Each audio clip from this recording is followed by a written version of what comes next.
Isang pinagpalang araw sa inyong lahat. Tayo po'y magdinilay sa salita ng Diyos, ang pinagmumulan ng awa ng ating buhay, ang salitawa. Mabunga ba tayo mga kapatid sa ating pananampalataya?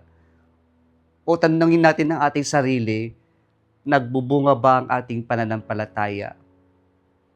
Pagkada sa araw na ito mga kapatid, ginamit ng ating Panginoong Jesucristo ang ikapitong ay ang statement niya sa Ebanghelyo ni San Juan. At sabi niya, I am the vine, you are the branches.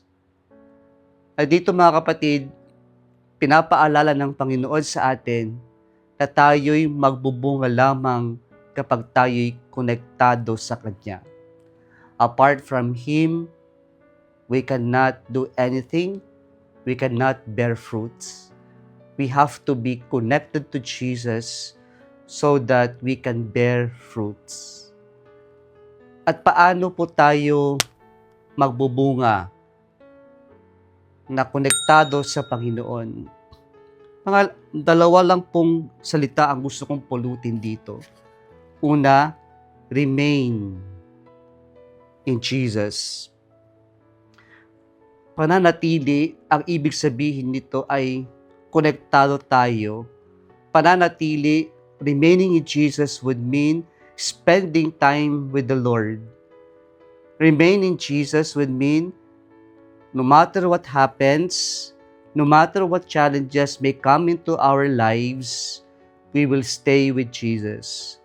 Because the reality is, the Lord never abandons us. He stays with us. He remains with us. And so, we can only bear fruit if we stay with Jesus, if we spend quality time with Jesus.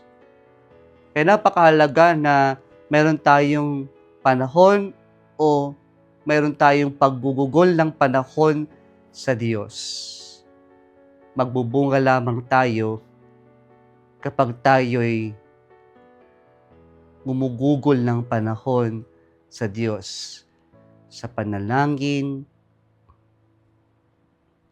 natin sa Diyos, sa ating personal conversations with the Lord.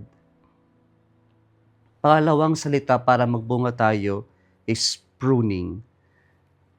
Sabi ng ating Panginoon sa ating Ebanghelyo ngayon, and everyone that does, He prunes so that it bears more fruits. Ang mga konektado sa Panginoon ay may mga karanasan ng pagpuputol. At yung pagpuputol na to can be in the form of sufferings. Na kapag tayo'y nagbubunga, kapag po nakakaranas tayo ng krisis, ng stress sa buhay, but we remain connected to Jesus, and then the crisis that we experience, the sufferings that we experience, become avenues and opportunities so that we can bear much fruits. Kaya nga pagka tayo'y konektado sa Diyos, kahit yung mga karanasan nating mapait, yung puot ng buhay natin, ay nagiging pagkakataon na tayo'y maging matatag, maging marunong, at higit sa lahat malakas, sapagkat ang mga ito'y naging aral para sa ating lahat. Masakit pero yung pagpuputol na ito'y nangangailangan o kailangan upang tayo'y lumago.